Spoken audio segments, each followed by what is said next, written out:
प्रेम और विश्वास के भूखे भक्तवत्सल भगवान। जब मोहन के डर को दूर करने कृष्ण को स्वयं आना पड़ा उसके पास। एक छोटे से गांव में एक दरिद्र विधवा ब्राह्मणी रहती थी। 6 वर्षीय बालक मोहन के अतिरिक्त उसका और कोई नहीं था।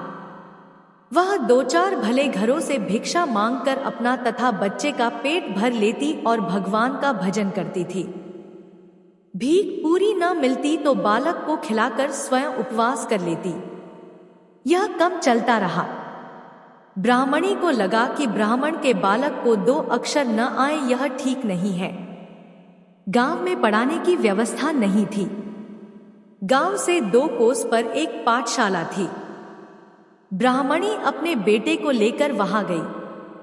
उसकी दरिद्रता तथा रोने पर दया करके वहां के अध्यापक ने बच्चे को पढ़ाना स्वीकार कर लिया। वहां पढ़ने वाले छात्र गुरु के घर में रहते थे, किंतु ब्राह्मणी का पुत्र मोहन अभी बहुत छोटा था और ब्राह्मणी को भी अपने पुत्र को देखे बिना चैन नहीं पड़ता था। मोहन नित्य पढ़ने जाता और सायंकाल घर लौट आता। उसको विद्या प्राप्ति के लिए प्रतिदिन 4 कोस चलना पड़ता। मार्ग में कुछ दूर जंगल था। शाम को लौटने में अंधेरा होने लगता था। उस जंगल में मोहन को डर लगता था। एक दिन गुरुजी के यहाँ कोई उत्सव था। मोहन को अधिक देर हो गई और जब वह घर लौटने लगा रात्रि हो गई थी। अंधेरी रात जंगली जानवरों की आवाजों से बालक मोहन भय से थरथर कांपने लगा। ब्राह्मणी भी देर होने के कारण बच्चे को ढूंढने निकली थी। किसी प्रकार अपने पुत्र को वह घर ले आई। मोहन ने सरलता से कहा, माँ, दूसरे लड़कों को साथ ले जाने तो उनके नौकर आते हैं। मुझे जंगल में आज बहुत डर लगा। तू मेरे लिए भी एक नौकर रख दे। बेचारी ब्राह्मणी रोने लगी। उसके पास इतना पैसा कहाँ कि नौकर रख सके। माता को रोते देख मोहन ने कहा, माँ, तू रो मत। क्या हमारा और कोई नहीं है? अब ब्राह्मणी क्या उत्तर दे? उसका हृदय व्यथा से भर गया। उसने कहा, बेटा, गोपाल को छोड़कर और कोई हमारा नहीं है। बच्चे की समझ में इतनी ही बात आई कि कोई गोपाल उसका है। उसने पूछा, गोपाल कौन? वे क्या लगते हैं मेरे और कहाँ रहते हैं? ब्राह्मणी ने सरल भाव से कह दिया, वे तुम्हारे भाई लगते हैं। सभी जगह रहते हैं परंतु आसानी से नहीं दिखते। संसार में ऐसा कौन सा स्थान है जहां वे नहीं रहते? लेकिन उनको तो देखा था ध्रुव ने, प्रहलाद ने और गोकुल के गोपों ने। बालक को तो अपने गोपाल भाई को जानना था। वह पूछने लगा, गोपाल मुझसे छोटे हैं या बड़े अपने घर आते हैं या नहीं? माता ने उसे बताया, तुमसे वे बड़े हैं और घर भी आते हैं, पर हम लोग उन्हें देख नहीं सकते। जो उनको पाने के लिए व्याकुल होता है उसी के पुकारने पर वे उसके पास आते हैं। मोहन ने कहा, जंगल में आते समय मुझे बड़ा डर लगता है। मैं उस समय खूब व्याकुल हो जाता हूँ। वहां पुकारूं तो क्या गोपाल भाई आएंगे? माता ने कहा, तू विश्वास के साथ पुकारेगा तो अवश्य वे आएंगे। मोहन की समझ में इतनी बात आई कि जंगल में अब डरने की जरूरत नहीं है। डर लगने पर मैं व्याकुल होकर पुकारूंगा तो मेरा गोपाल भाई वहां आ जाएगा। दूसरे दिन पाठशाला से लौटते समय जब वह वन में पहुंचा उसे डर लगा। उसने पुकारा, गोपाल भाई, तुम कहाँ हो? मुझे यहाँ डर लगता है। मैं व्याकुल हो रहा हूँ। गोपाल भाई, जो दीन बंधु हैं, दीनों के पुकारने पर वह कैसे नहीं बोलेंगे? मोहन को बड़ा ही मधुर स्वर सुनाई पड़ा, भैया, तू डर मत, मैं यहाँ आया। यह स्वर सुनते ही मोहन का भय भाग गया। थोड़ी दूर चलते ही उसने देखा कि एक बहुत ही सुंदर ग्वालबाल उसके पास आ गया। वह हाथ पकड़कर बातचीत करने लगा, साथ साथ चलने लगा, उसके साथ खेलने लगा। वन की सीमा तक वह पहुंचाकर लौट गया। गोपाल भाई को पाकर मोहन का भय जाता रहा। घर आकर उसने जब माता को सब बातें बताईं, तब वह ब्राह्मणी हाथ जोड़कर गदगद हो अपने प्रभु को प्रणाम करने लगी। उसने समझ लिया, जो दया में द्रौपदी और गजेंद्र की पुकार पर दौड़ पड़े थे, मेरे भोले बालक की पुकार पर भी वही आए थे। ऐसा ही नित्य होने लगा। एक दिन उसके गुरुजी के पिता का श्राद्ध होने लगा। सभी विद्यार्थी कुछ न कुछ भेंट देंगे।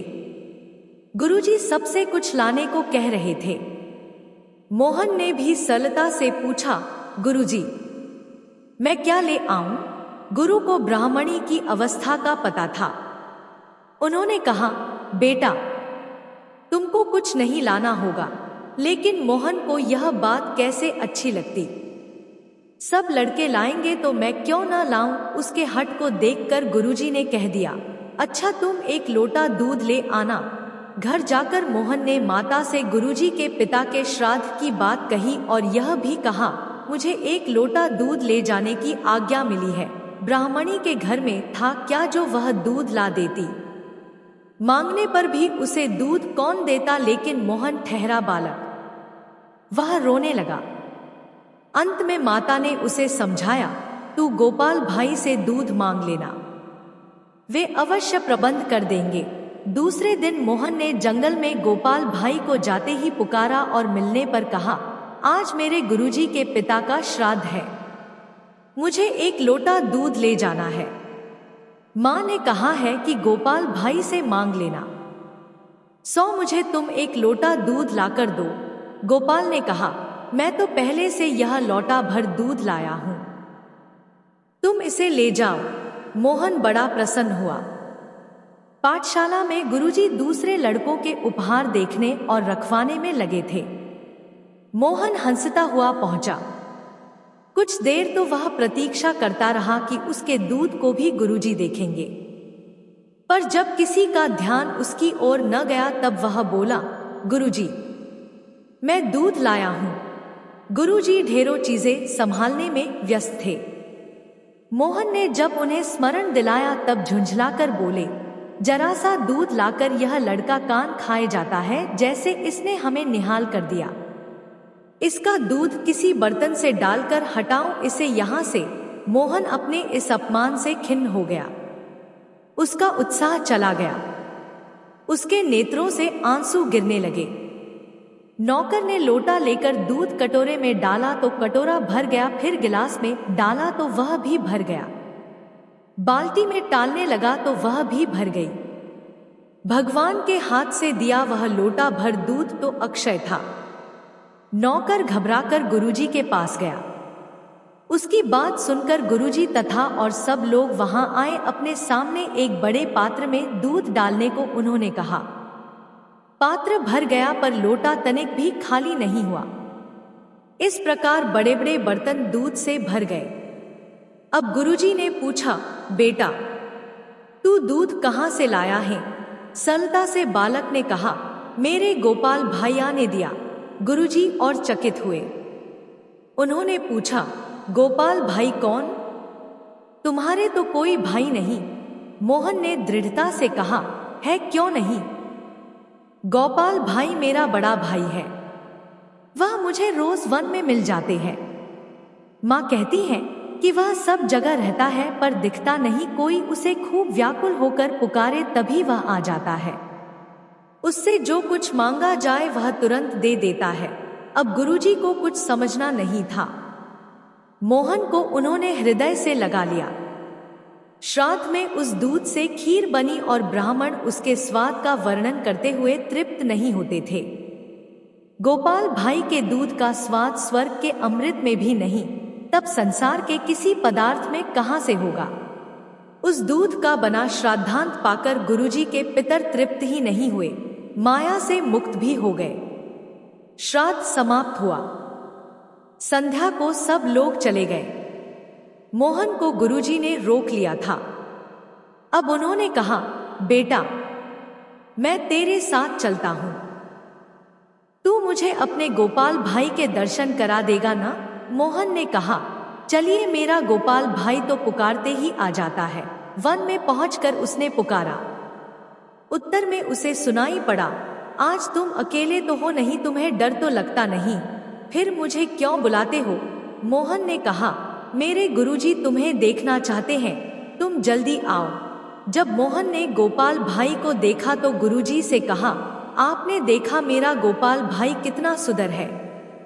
गुरुजी कहने लगे, मुझे तो दिखता ही नहीं, मैं तो यह प्रकाश मात्र देख रहा हूं। अब मोहन ने कहा, गोपाल भाई तुम मेरे गुरुजी को दिखाई क्यों नहीं पड़ते? उत्तर मिला, तुम्हारी बात दूसरी है, तुम्हारा अंतःकरण शुद्ध है, तुम्हें सरल विश्वास है, अतः मैं तुम्हारे पास आता हूं।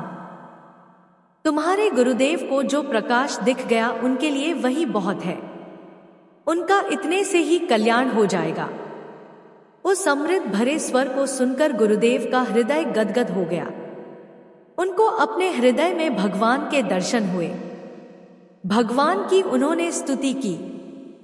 कुछ देर में जब भगवान अंतर्धान हो गए तब मोहन को साथ लेकर वे उसके घर आए और वहां पहुंचकर उनके नेत्र भी धन्य हो गए। गोपाल भाई उस ब्राह्मणी की गोद में बैठे थे और माता के नेत्रों की अश्रुधार उनकी काली धराली अलकों को भिगो रही थी। माता को शरीर की सुधबुध ही नहीं थी।